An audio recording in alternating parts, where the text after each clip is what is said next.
എല്ലാ ശ്രോതാക്കൾക്കും life vision ടോക്ടറിലേക്ക് വീണ്ടും സ്വാഗതം ചെയ്യുന്നു. ഞാൻ GK തുമ്പക്കാരൻ. നമ്മുടെ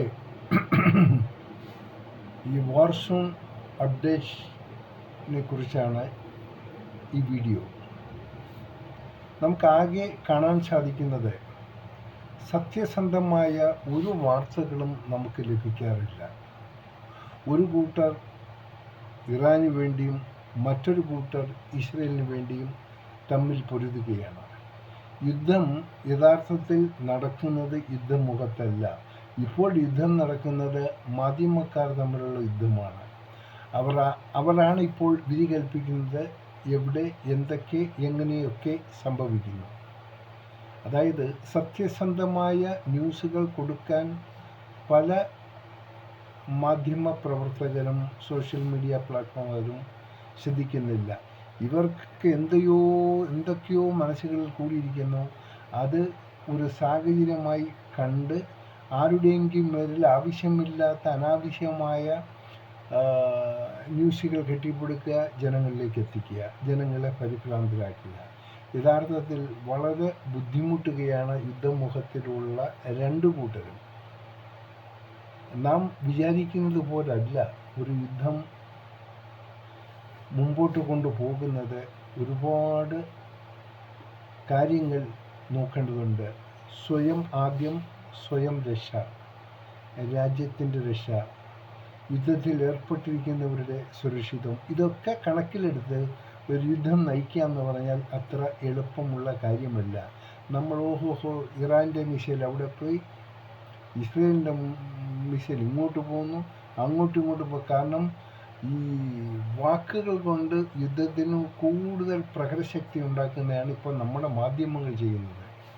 നമുക്കറിയാം, നമുക്ക് സംഭവിക്കുന്ന നഷ്ടങ്ങൾ, ദുരിതങ്ങൾ, ബുദ്ധിമുട്ടുകൾ ആരും മനസ്സിലാക്കുന്നില്ല. എത്രയോ ആൾക്കാരാണ് ദൂരദേശങ്ങളിൽ ഇപ്പോൾ പെട്ടുകിടക്കുന്നത്. അവർക്ക് ശരിക്ക് ഒരു സ്ഥലത്തു നിന്ന് മറ്റൊരു സ്ഥലത്തേക്ക് പോകാൻ സാധിക്കാത്ത അവസ്ഥ, ജോലിക്ക് പോകാൻ സാധിക്കാത്ത അവസ്ഥ, വീട്ടുകാർ ഭീതിയിൽ ആയിരുന്ന അവസ്ഥ. ഒരു സമാധാനത്തിൻ്റെ അന്തരീക്ഷം ഇതുവരെയായി ഒരു സ്ഥലത്തു നിന്നും കാണാൻ സാധിക്കുന്നില്ല. ശ്രമിക്കുകയായിരിക്കുക. എങ്കിൽ തന്നെയും ഞാൻ ഒന്ന് പറയുന്നത്, ഇതിലാര് ജയിച്ചാലും ആര് തോറ്റാലും അനുഭവിക്കാൻ പോണത് രണ്ടു കൂട്ടരും ഒരേപോലെയായിരിക്കും. അതിന് യാതൊരു സംശയവുമില്ല. അത് ഏത് രാജ്യം, അത് ഇസ്രയേൽ ജയിച്ചാലും ഇറാൻ ജയിച്ചാലും അവരെ കാത്തിരിക്കുന്നത് വൻ ദുരന്തങ്ങളാണ്. അവർക്കൊരു സമാധാനമായി ഒരു അന്തരീക്ഷം നിലനിർത്തണമെങ്കിൽ ഇനിയും വർഷങ്ങൾ കഴിയണം. കുറച്ച് പടക്കോപ്പുകളും വെടിക്കോപ്പുകളും ഒക്കെ കാട്ടിക്കൂട്ടി കുറേ നാശങ്ങൾ വിധിച്ച് അവർ ജയിക്കുമെന്ന് വിചാരിക്കുന്നു. ശുദ്ധ മൂഢത്തരം. ഇനിയെങ്കിലും ചെയ്ത തെറ്റിനെ രണ്ടു കൂട്ടരും മനസ്സിലാക്കുക. എന്തിനാണ് ജനങ്ങളെ ഇങ്ങനെ കൊന്നൊടുക്കുന്നത്? അതിലെന്ത് നേട്ടമാണ് ചെയ്യുന്നത്? ഒരിക്കലും ആ മരണപ്പെട്ടവരുടെ ആത്മാക്കൾ ഇവർക്കാർക്കും ഒരു സമാധാനവും കൊടുക്കില്ല. ഇവർ യുദ്ധഭറിയന്മാരായി തന്നെ നടക്കും. മതത്തിൻ്റെ പേരിൽ യുദ്ധം ചെയ്യുക,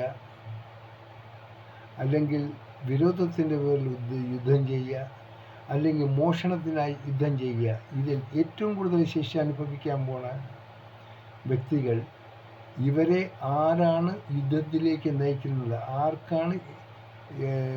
ആരാണ് യുദ്ധത്തിലേക്ക് വേണ്ട സഹായം ചെയ്യുന്നത്, ഏറ്റവും കൂടുതൽ ശിക്ഷ അനുഭവിക്കുന്നവർ അവരായിരിക്കും. ഹൂവർ ഇറ്റ് മേ ബി, ആര് തന്നെ ആയിക്കോട്ടെ. സോ നല്ല സന്തോഷകരമായ ന്യൂസുകളും വാർത്തകളും ഒന്നും നമുക്ക് കിട്ടത്തുമില്ല. അത് ശരിയായ വ്യക്തമായ വാർത്ത കിട്ടണമെങ്കിൽ ഈ യുദ്ധം ഒന്ന് സീസ്ഫയർ ആയതിനു ശേഷം മാത്രമേ എന്തെങ്കിലും നമുക്ക് ലഭിക്കുള്ളൂ. ഇപ്പോഴും ഇറാനെ സംബന്ധിച്ച് അവരിപ്പോഴും അവരുടെ ഈ തീവ്രവാദികളെ പ്രോത്സാഹിപ്പിക്കാൻ തന്നെയാണ് ശ്രമിക്കുന്നത്. സ്വന്തം രാജ്യത്തിൻ്റെ ജനങ്ങളെ രക്ഷപ്പെടുത്തുന്ന അവർ യുദ്ധക്കെടുതിയിൽ നിന്നും മാറ്റുന്നതിന് പകരം വീണ്ടും തീവ്രവാദികൾക്ക് അവർക്ക് വേണ്ട സപ്പോർട്ട് കൊടുക്കുന്നു. ഇതൊട്ടും അംഗീകരിക്കാവുന്ന കാര്യമല്ല. ഒപ്പം ഈ രാഷ്ട്ര നേതാക്കന്മാർ പ്രത്യേകം ചിന്തിക്കേണ്ടത്, ഈ യുദ്ധം കൊണ്ട് ആർക്കും ഒന്നും നേടാൻ പോണില്ല. ഒരു സമാധാനമായ അന്തരീക്ഷം സൃഷ്ടിക്കാൻ ഇവർക്കാർക്കും സാധിക്കില്ല. ഇവർ ഈ അന്തരീക്ഷത്തെ തകർക്കുകയാണ് ചെയ്യുന്നത്. സോ ദയവ് ചെയ്ത് ഈ യുദ്ധ കൊതിയന്മാരോട് പറയുകയാണ്, ഇതിൽ നിന്നും പിൻവാങ്ങുക. എവിടെ നിൽക്കുന്നോ അവിടെ വെച്ചങ്ങ് നിർത്തുക. സമാധാനമായ ഒരു അന്തരീക്ഷം സൃഷ്ടിക്കുക. ഇനി ജീവിക്കുന്നവരെ എങ്കിലും സമാധാനമായി ജീവിക്കാൻ അനുവദിക്കുക. അവരുടെ കൈകാലുകൾ ചിന്നിച്ചിതറുന്ന രീതിയിലുള്ള ഒരു സാഹചര്യം രാജ്യത്തിൻ്റെ അകത്തും പുറത്തും സൃഷ്ടിക്കുന്നത് വളരെ സങ്കടകരമായ കാര്യമാണ്. ഇപ്പോൾ തന്നെ പല ഭാഗത്തും ബുദ്ധിമുട്ടുകൾ അനുഭവപ്പെട്ടു തുടങ്ങി. ഇപ്പോൾ കപ്പൽ ഗതാഗതം മൊത്തമായി സ്റ്റോപ്പ് ചെയ്തു. ഇനി ഇതിനിടയ്ക്ക് ഇന്ത്യയുടെ പേരും പലരും വാർത്തകൾക്കായി ഉപയോഗിക്കുന്നു. ഇന്ത്യ എന്ത് ചെയ്യുന്നു, ആര് ചെയ്യുന്നു, ആരോടൊപ്പം നിൽക്കുന്നു.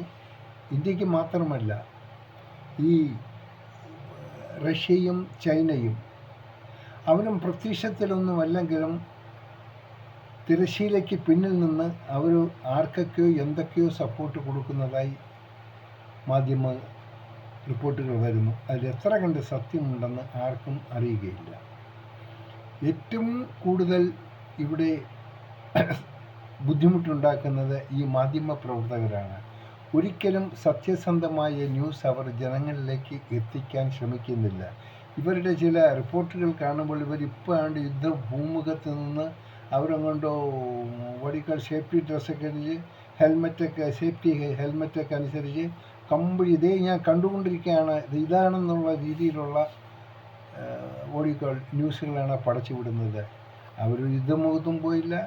ഓരോരുത്തരും മത്സരിച്ച് കള്ളത്തരം പറയാൻ വേണ്ടി മാത്രമാണ് ഈ സമയത്ത് ഉപയോഗിക്കുന്നത്. അവർക്ക് ഇതിൽ കൂടെ കുറച്ച് റീച്ചും കിട്ടും. അതുകൊണ്ട് നമുക്കൊന്നും തീർത്ത് പറയാൻ പറ്റുന്ന ഒരു അവസ്ഥയല്ല. യുദ്ധം എപ്പോൾ തീരുമെന്നും പറയാൻ പറ്റുന്ന അവസ്ഥയല്ല. ഓരോ ദിവസം ചെല്ലുന്നതോറും നമ്മുടെ ബുദ്ധിമുട്ടുകൾ കൂടിക്കൂടി വരുന്നു. നമുക്കെന്ന് വെച്ചാൽ ഈ ലോകത്തിലുള്ളവരുടെ ബുദ്ധിമുട്ടുകൾ കൂടിക്കൂടി വരുന്നു. എല്ലാം സ്തംഭിക്കുന്ന ഒരവസ്ഥയാണ്.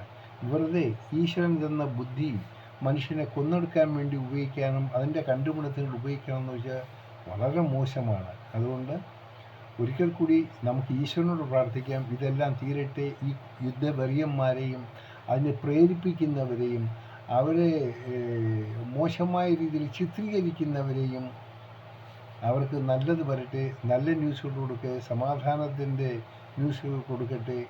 അങ്ങനെയുള്ള ഒരു അന്തരീക്ഷം സൃഷ്ടിക്കാൻ മാധ്യമ പ്രവർത്തകർ ഒന്ന് ശ്രമിച്ചാൽ വളരെ നന്നായിരിക്കും.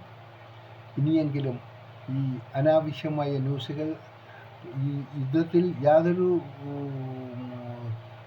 ബന്ധവുമില്ലാത്തവരെ അതിൽ ബന്ധപ്പെടുത്തി പല രാജ്യക്കാരെയും അതിലോട്ട് ഉള്ളിൽ കുത്തി ഇളക്കി അവരെ മോശമായ രീതിയിൽ ചിത്രീകരിക്കാൻ ആരും ശ്രമിക്കാതെ, പ്രത്യേകിച്ച് മാധ്യമപ്രവർത്തകർ, സോഷ്യൽ മീഡിയക്കാർ. സോഷ്യൽ മീഡിയ ഒന്ന് ഓപ്പൺ ചെയ്താൽ കുറച്ചു കൂട്ടർ ഇറാന് വേണ്ടിയും കുറച്ചു കൂട്ടർ ഇസ്രയേലിന് വേണ്ടിയും ഒക്കെ ഇങ്ങനെ അങ്ങ് വിടുകയാണ്. ഇത് ഒന്ന് നിർത്തുക.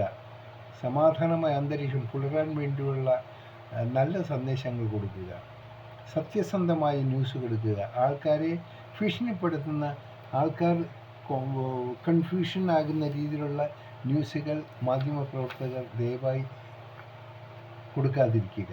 സമാധാനത്തിന് വേണ്ടി നമുക്ക് പ്രാർത്ഥിക്കാം. കാണാം വീണ്ടും മറ്റൊരു വീഡിയോയിലൂടെ. Thank you.